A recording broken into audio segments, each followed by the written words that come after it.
Hello বন্ধুরা, সবাইকে জানাই শুভ দুপুরের অনেক অনেক শুভেচ্ছা। তো তোমরা সবাই কেমন আছো? আশা করছি ভালো আছো, সুস্থ আছো। তো আমিও তোমাদের ভালোবাসে খুবই ভালো আছি। তো আজকে তোমাদের সাথে ব্লগটা শেয়ার করব প্রতিমা বিসর্জনের।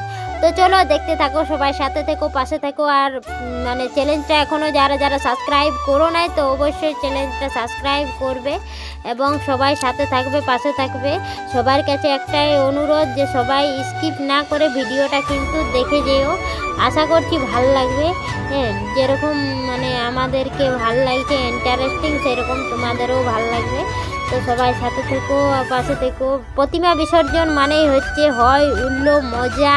হ্যাঁ, দেখতেই পাচ্ছ পুরা নাচতে মন করছে এখনই। তো যাই হোক, মানে কিছু হোক, একটা বাঁধা আছে সুতার কারণে, তার কারণে পাচ্ছি না নাচতে। তো চলো, তো দেখতেই পাচ্ছ বন্ধুরা, এখন চলে এসেছি প্রতিমাকে মানে চুমানোর জন্য। তো প্রথমে মা সরস্বতীকে আগে চুমাই নিই।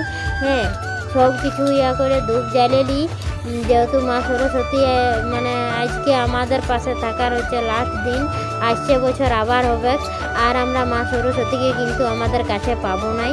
অনেক কষ্ট করে, অনেক প্রতীক্ষা মানে থাকার পরে পেয়েছি। অনেক দিন প্রতীক্ষা করেছিলি, তার জন্যই পেয়েছি। তো আবার সেই আসছে বছরের জন্য মা সরস্বতী 3 দিনের জন্য আসবে আর ফিরে মানে ঘুরে চলে যাবে। হ্যাঁ, তো তার কারণে বলতে চাইছি যে সবাই প্রতিমা মানে মা সরস্বতীর মুখটা একটু দর্শন করে নাও। হ্যাঁ, আর কেমন হয়েছিল অবশ্যই কমেন্টে জানাবে ব্লগটা। তো চলো দেখতে থাকো। প্রথমে আমি মা সরস্বতীকে কাজল পরাই নিলি, ধূপ দিয়ে নিয়ে তারপরে কাজল পরাই নিলি, তারপরে হলুদ মানে তেল হলুদ দিলি। তারপরে আমাদের যেটা যেটা আসলে চুমাই তখন দেই বা যা যা করে সেগুলাই করলি। তো আমার যদি কোনো ভুল ত্রুটি হয়ে থাকে তো অবশ্যই ছোট বোন মনে করে তোমরা বলে দিবে, এবং তোমরাই তো আমার ভুলটা ধরিয়ে দিবে, তাই না? তোমরা যদি ভুলটা না ধরিয়ে দাও তাহলে কে ধরিয়ে দিবে? তো মা সরস্বতীর কাছে আমি একটাই জিনিস চাইবো যে হ্যাঁ মা সরস্বতী, সবাইকে জ্ঞান বুদ্ধি সমানভাবে দিও, যেমন সবাই একটুকু বিবেচনা, বিবেক বুদ্ধি বলে কিছু হয়। হ্যাঁ, তো এইবারে দেখতেই পাচ্ছ বন্ধুরা, আমাদের ভাঙড়া ডান্স শুরু হয়ে গেছে। এইবার একজনকে চ্যাং দলা করে নিয়ে গেল ওইদিকে এখন ডুবাবার জন্যে। মানে এত ফুর্তি, এত মজা, মানে কি বলবো, কোনো বলার মতন নাই, সেই লেভেলের মতন মজা হচ্ছে। হ্যাঁ, আর আমাদের তো হাসির কোনো ছুটাছুটিই নেই, পুরো হাসি মানে হাসে হাসে পেট ছিটি এরকমভাবে মানে মজা হচ্ছে। তো সবাই দেখতে থাকো ব্লগটা, আশা করছি ভালো লাগবে সবাইকে। হ্যাঁ, দেখতে পাচ্ছি এখন মই দিয়ে দিচ্ছে আমাদের ডোবাটা, একটু জল আছে সেইটাই।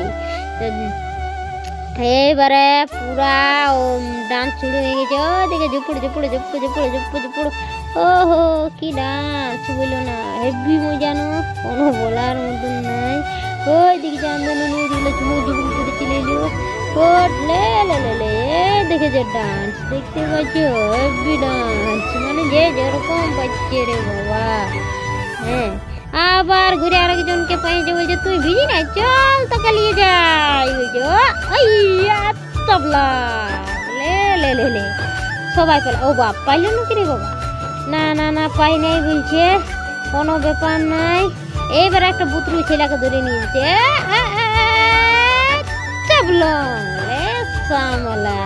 বলছে তুই ভিজি নাই, তোকে ভিজান দি ভালো করে। ইয়ার পরে বন্ধুরা নিয়ে যাচ্ছে কি বলে যে প্রতিমাদেরকে বিসর্জন করতে। তো জয় মা সরস্বতী, আসছে বছর আবার হবে। হ্যাঁ, তো একটাই জিনিস চাইবো মা সরস্বতীর কাছে, বারবার যেমন এরকমভাবে আমাদের পাশে এসো এবং আমাদের সাথে থেকো। হ্যাঁ, যেহেতু তোমরা মানে তোমাকে আসতেই হবে, তুমি না হলে দুনিয়া অচল। হ্যাঁ, কারণ তুমি ছাড়া জ্ঞান বুদ্ধি না মানুষকে দিলে মানুষের বিবেচনাটা অনেক ছোট, বুঝলে? তো তুমি অবশ্যই এর সময় সবাইকে সুবুদ্ধি দাও, কুবুদ্ধি যেন কারো না হয়। তো দেখতেই পাচ্ছ ছেলেগুলো কত ফুর্তি করছে। আর একটা কথা না বললেই নাই বন্ধুরা, তো তোমাদের গ্রামে কেমন হয় সেটা জানি নেই, কিন্তু আমাদের গ্রামে আরও এমন একটা জিনিস যে এই বাচ্চাগুলাই কিন্তু প্রতিমাটা করেছে। এই যে এত আয়োজন, এই যে এত লাইট, এই যে এত সুন্দর সাজানো, শুধু এই ছেলেগুলাই করেছে। আমাদের কাছে কিন্তু কেউ 5 টাকা সাহায্য নেই নাই, ওরা নিজের থেকেই করেছে। হ্যাঁ, তো অন্য গায়ে দেখেছি যে চাঁদা তুলে অনেক কিছু করে নিয়ে করে, কিন্তু আমাদের গ্রামে করে নাই, এরা একাই করেছে। তাই বলতে চাইবো অনেক ভালো।